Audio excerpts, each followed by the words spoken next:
r/NoStupidQuestions. Rumteacher says, serious question for people who are anti-abortion.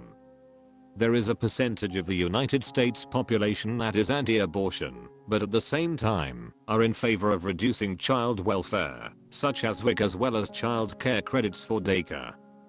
The same people are often against gay people adopting, and even single people adopting. So my serious question, and not trying to stir up shit, is what do those people think will happen, or should happen, or could happen to those babies that are not aborted? I'm genuinely trying to understand other people's point of view, so please don't fill this thread with vitriolic hate speech. Edit. Thank you to almost every single person here who presented their post in polite and measured terms. I'm not going to continue answering posts because I got a little overwhelmed, but I'm going to read every single one, and I really appreciate all of you. I hope that everybody who comes to this post learns something. Destarant says, people who are anti-abortion view abortion as the murder of children. In their eyes, regardless of what happens afterwards, murder always equals bad. 69 Jew 420 says, then explain people who are anti-choice when it comes to failed pregnancy or a woman in danger. For most of these people, saving lives has nothing to do with the calculus. It has to do with punishing women who have premarital sex. Red Badger 86 says, my babies had no heartbeat, and my life was still on danger, and people have still tried to make me feel like shit for having an abortion. Hockista 17 says, this is one of those fun posts where the majority of people who could offer a good answer / difference of opinion aren't gonna bother. Nobody on here is gonna change their minds, so it's easier to keep scrolling and not be called names. Will That Kind of Sucks says, and I will argue that it should be that way. They should be ashamed to admit that they are in favor of forced birth and also in favor of reducing help for those children. That's some ed up thought process that's not even close to logic. r/NoStupidQuestions. Nipple says, why is sex considered extremely taboo content in video games and other media compared to violence and crime? I know it's ancient news now, but I was just thinking about the hot coffee controversy concerning GTA San Andreas.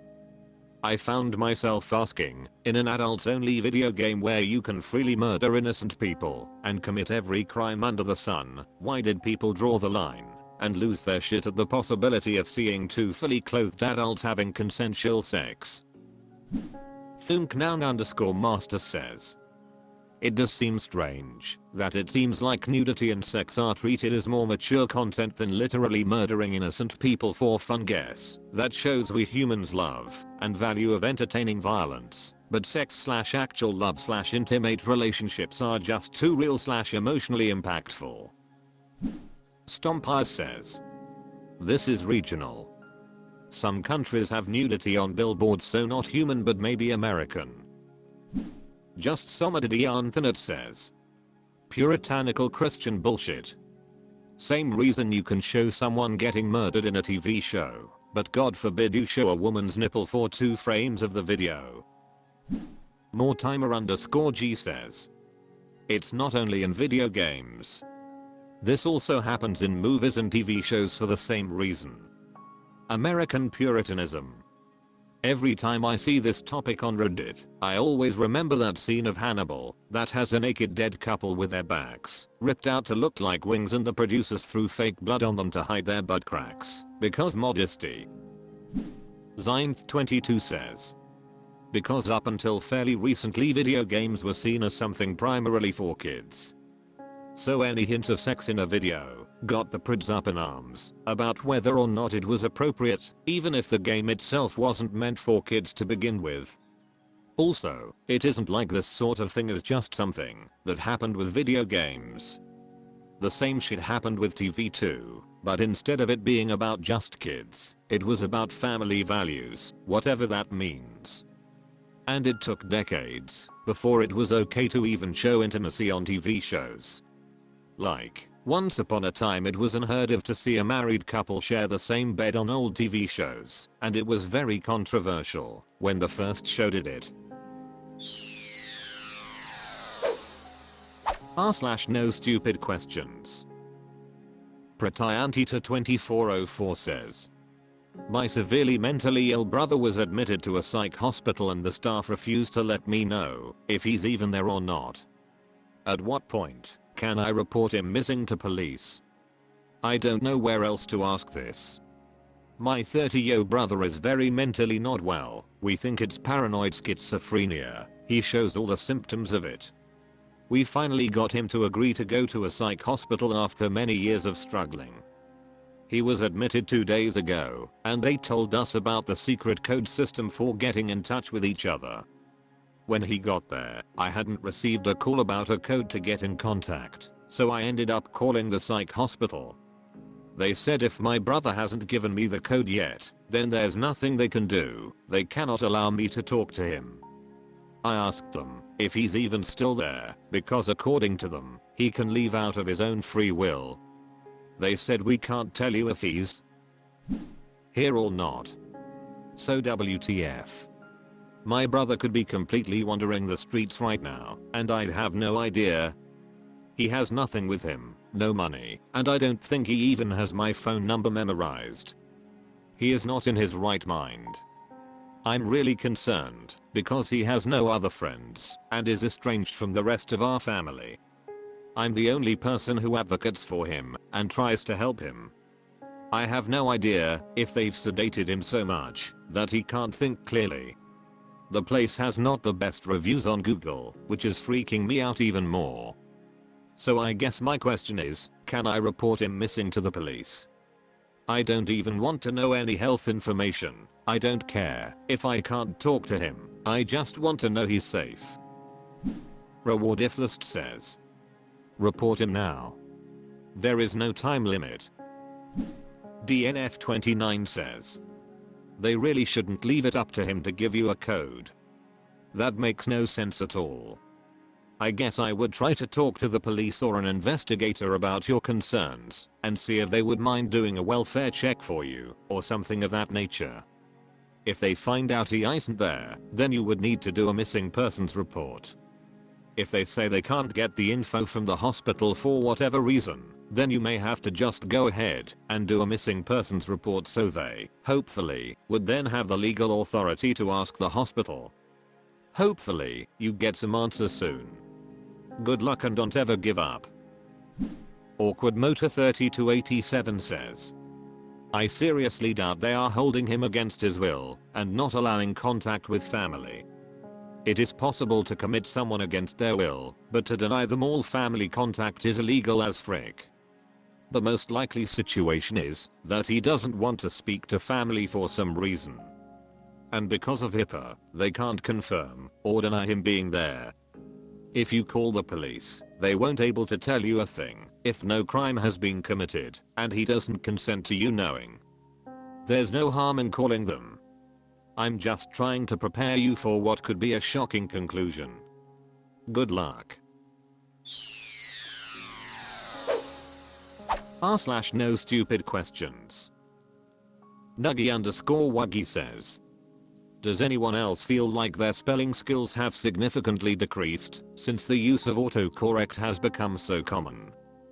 This is kind of an odd, or even stupid question, but I've noticed that I really struggle to spell words that I've never had problems with before, like when I was in high school, because I've become so reliant on autocorrect. I'm considering just turning autocorrect off on my phone completely and see how it goes lol. Sherlock Obvious says, no, I'm sure it's Finn. Hip013 says, for me I would argue it's less about spelling and more about typing accuracy, at least on mobile, since relying on autocorrect results in you not needing to pay so much attention to make sure you're pressing all the right keys. So when autocorrect is off you may find that you're spelling words wrong way more often. Granted, I won a couple spelling bees in grade school, so I may not be a great example of this, though I can certainly attest to the lack of autocorrect leading to more typing inaccuracy in my experience. Spriel says, yes. It's a perfect example of use it or lose it. Xavian15 says, I turned my autocorrect off years ago because of this worry. Recommend. In a Microbus says, no, I've gotten better. I don't use autocorrect to fix the word. I use autocorrect to tell me when a word is spelled wrong. I sometimes use autocorrect to tell me the correct spelling. But I always retype the word correctly, so I practice the spelling. My spelling has improved dramatically. r/NoStupidQuestions. Sonic Singularity says, is anyone starving in America due to food insecurity? I remember being told years ago, by a teacher I think, that nobody is starving in the United States. Sure, there are plenty of people who are hungry or have food insecurity, but no one is starving. How true is this? Like when cutting out people who health issues, where they can't absorb nutrients, or have eating disorders, where they starve themselves, when food is available, or people in abuse situations. Most sources used hungry and starving interchangeably when I looked it up. By starving I mean someone who is in serious risk of dying due to malnutrition, like people you would see in a famine. Delahull says, that's tricky. With some quick searching, I didn't find any headcount of people who have died from starvation, but I did find multiple studies indicating that food insecurity is associated with significantly higher mortality rates for just about every potential cause of death. People have a strong tendency to focus only on direct dangers, but those indirect dangers can add up to be quite significant. Death isn't always a single moment. Sometimes people die by 1,000 cuts. Timespacing_ says, malnutrition and starvation are somewhat separate issues and both exist in this country, but you're not going to see starvation on a lot of medical records or death certificates, because it's not the true cause of death. Multi-system organ failure, infection, dehydration, cardiac arrhythmia, etc. can all be caused by not getting enough calories or not getting enough nutrients. Not for Google says, I didn't eat today or the day before. Dumpsters haven't been hitting lately. Alders put a lock into Thurs, which is where I'd get fresh produce. Scared March 7443 says, people don't starve in the US from lack of food. They starve from lack of money and lack of access to things like food kitchens when they don't have money. Lumpy Notice 8945 says, there might be single cases of people starving to death in the US, but I don't think this is enough to be an actual statistic, but just a couple of cases per year with very specific conditions.